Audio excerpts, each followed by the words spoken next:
はいどうも、こんにちは、こんばんは、しぱです。今回はゲーム実況におすすめな防音対策を5つ紹介していこうと思います。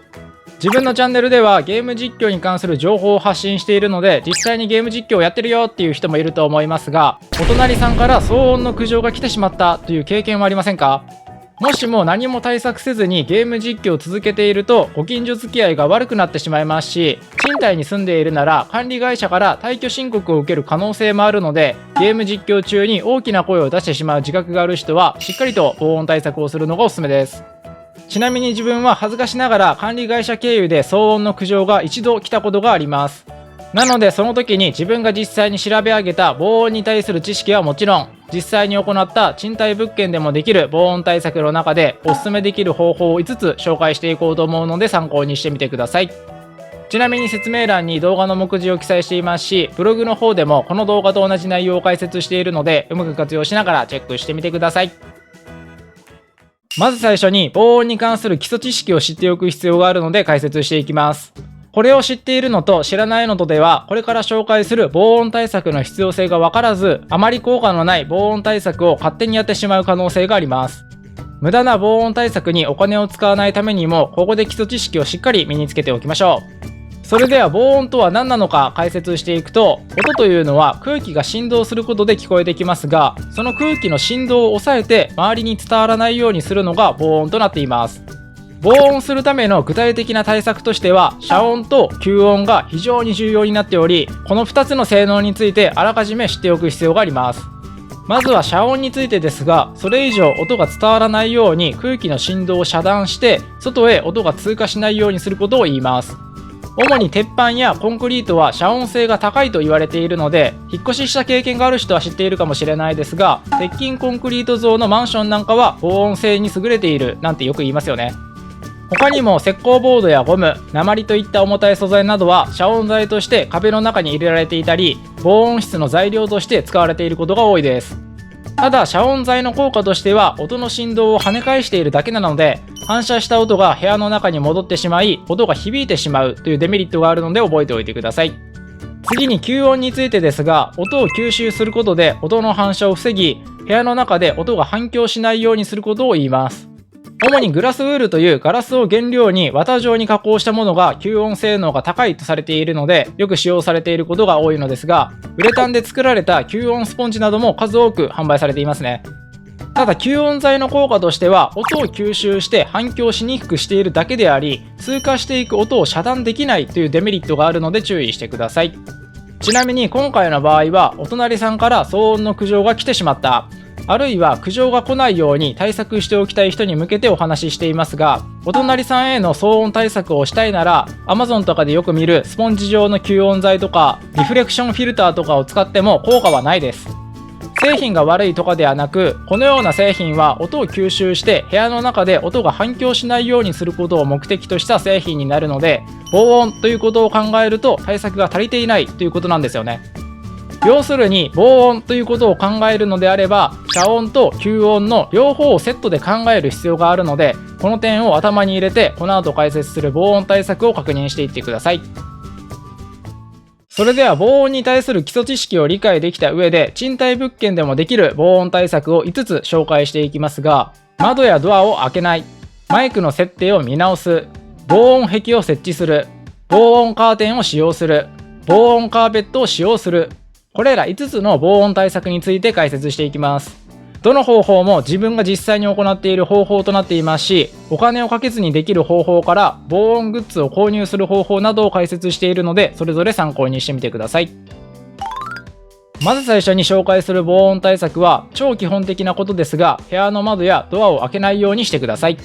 家の周辺が自然だらけでご近所さんもいないんだったら開けっぱなしにしてても誰にも迷惑がかかりませんが、ご近所さんがいるのに窓やドアを開けた状態でゲーム実況をやりながら叫んだりするとうるさいのが当たり前です。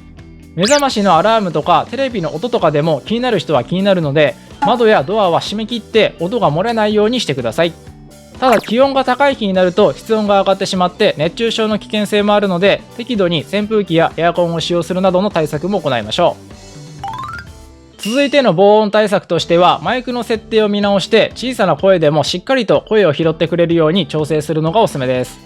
録画や配信をする場合は OBS スタジオというキャプチャーソフトを使用している人が多いと思いますが、ゲインという設定でマイク音量全体を引き上げたり、コンプレッサーという設定で小さな声だけの音量を上げる設定ができるようになっています。説明欄に OBS でのマイク設定方法を解説したブログのリンクを記載しているので、マイク設定を見直したい人はチェックしてみてください。ただこの方法は防音対策というよりも小さな声でゲーム実況が行えるようにするだけなので、お隣さんに迷惑をかけないために大きな声を出さないように意識しながらゲーム実況を行う必要があります。実際に自分もそのような状態でゲーム実況をやっていた経験がありますが、ボスを倒してよっしゃーとテンションが上がったとしても、やばい、大きな声を出せないと意識して声を抑えなければいけないので、プレイしている方も配信を見ている方も盛り上がり方が半減してしまいます。ゲーム実況中にテンションが上がっても大きな声を出せないというのは実際に経験してみるとかなりのストレスとなってしまうので、個人的にはこの後に解説する防音グッズが届くまでの一時的な対処法として活用するのがおすすめです。続いての防音対策としては防音壁を設置するという対策です。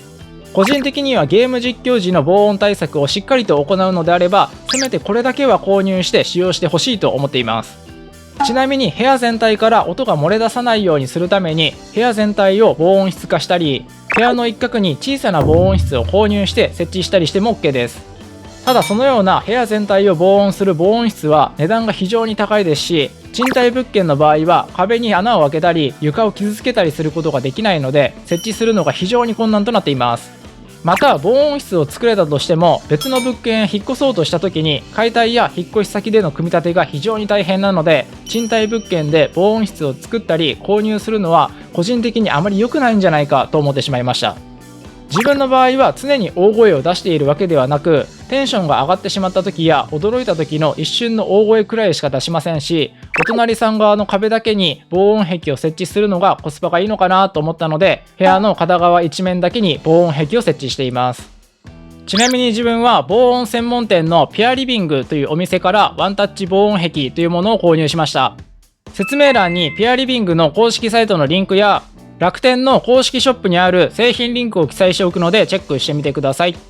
こちらの製品は壁に穴を開けたり床に傷をつけたりすることなく設置することができる防音壁となっており、実際の防音壁は遮音シートを2枚の吸音材で挟み込んだ3層構造となっているので、非常に効果が高い防音性能をしています。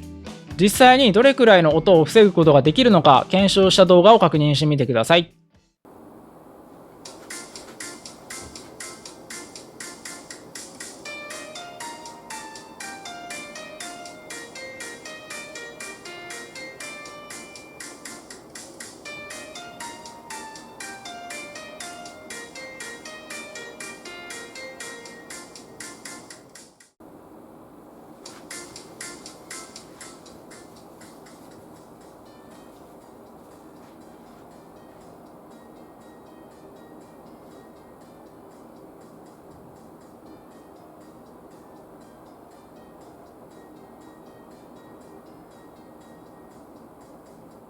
今は防音壁なしで動画撮影をしています。声の響き方はどうなっているでしょうか？確認してみてください。今は防音壁を設置してから動画撮影をしています。声の響き方はどうなっているでしょうか？確認してみてください。実際に検証動画を見てもらいましたがどうだったでしょうか？防音壁があるのとないのとでは聞こえ方がかなり違いますし、音を大きく軽減することができていますよね。また吸音材のおかげもあって部屋の中に声が響くこともなくなったので非常にいい性能をしています。ちなみにこの防音壁は2種類販売されており、自分は生活音や高音域の音の対策に優れたスタンダードタイプを購入しました。ただこのスタンダードは楽器を演奏する時の音や低音域の遮音性が低いので、もしもこれらも対策したいというのであればプロタイプがおすすめなのでチェックしてみてください。ちなみにこちらのワンタッチ防音壁は壁のサイズに合わせて1枚1枚均等な大きさで作成してくれるので、設置した時の見た目が非常にいいですし、2人で組み立てるのが推奨されていますが、1人でも簡単に設置することができました。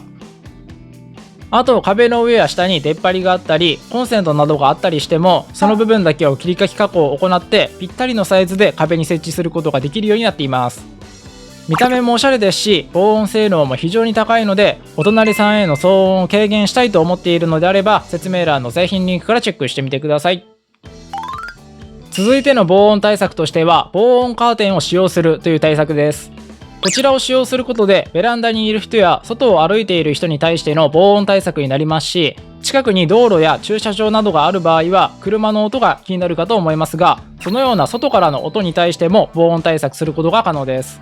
ちなみに防音壁を販売している防音専門店のピアリビングでは、この防音カーテンも販売されており、自分はこちらで販売されているカーテンを購入して使用しています。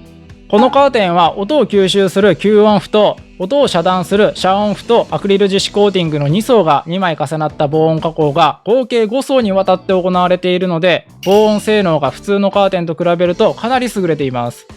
ちなみに自分はレースカーテンもピアリビングから販売されている防音レースカーテンを使用しているのですが、通常のカーテンと比較したら明らかに防音性能が違っています。自分の部屋は2階になってて、すぐ隣は駐車場になっているんですが、通常のカーテンを使用していた時は窓を閉めていても車のエンジン音や走行音というのが聞こえていたんですよね。窓を閉めているのでめちゃくちゃうるさいというわけではないんですが、車で誰か出かけているなとか、今帰ってきたなというように、窓から2メーターから3メーターくらい離れていても分かるくらい外からの音が聞こえていました。ただ実際に防音カーテンに買い替えてみると、今まで気になっていた車のエンジン音や走行音などが明らかに気にならないレベルになっていて、窓から1メートルくらいの近い場所に行っても本当にかすかに車の音が聞こえてくる程度になっているんですよね。車の音でこれだけ軽減できているならば、自分が動画撮影や配信する時の声も外に漏れにくくなっていると思いますし、普通に部屋でくつろいでいる時も音を気にすることがなくなったので、買ってよかったなと思っています。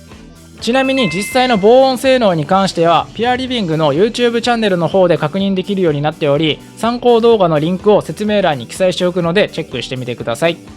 ただこの防音カーテンで気になったことを言っておきたいと思いますが、5層の防音加工が行われていることもあって、結構ずっしりとした重さがありますし、生地が少し硬いこともあって、カーテンを両サイドにまとめようとすると結構不格好になりやすいです。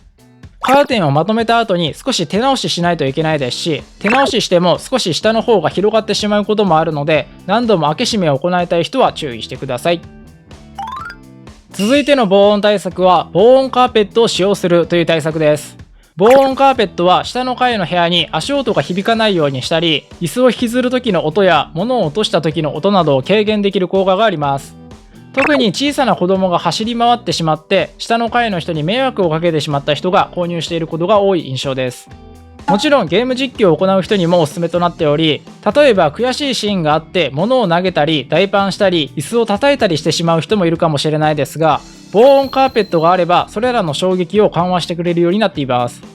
また動画編集やサムネイル作成といった PC 作業を行うのであれば、椅子に座ることが多いので、椅子を引きずる時の音を軽減したり、機材のレビュー動画を室内で撮影するのであれば、撮影時の物音を軽減することができるので、ぜひともやってほしい防音対策となっています。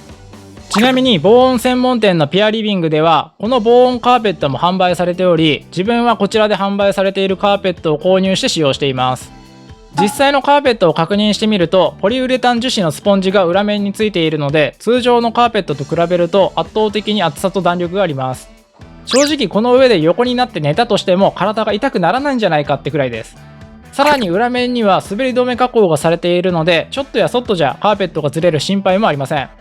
また表面のカーペットの毛は輪っか状になっていて、毛の長さも短くなっているので肌触りが良く、掃除機でゴミを吸い取りやすくなっているのでお手入れも簡単です。ちなみに1枚もののカーペットではなく、タイル式のカーペットなんかも販売されていたりします。他にも様々な種類のカーペットが販売されていますし、実際の防音性能に関してはピアリビングの YouTube チャンネルの方で確認できるようになっています。参考動画のリンクを説明欄に記載しておくので、気になる人はチェックしてみてください。また製品自体が気になる人は説明欄の製品リンクからチェックしてみてください。はい、これで今回の動画は終わりにしたいと思いますが、このチャンネルではこういった感じで録画や配信時に役に立つ情報や各種ソフトや機材の使い方、これからゲーム実況を始めたい人向けの情報など、実際にゲーム実況活動や YouTube 活動をしているからこそわかる情報を発信しています。もし参考になったらチャンネル登録していただけると、今後もこういった情報を発信していくので、すぐにチェックすることが可能です。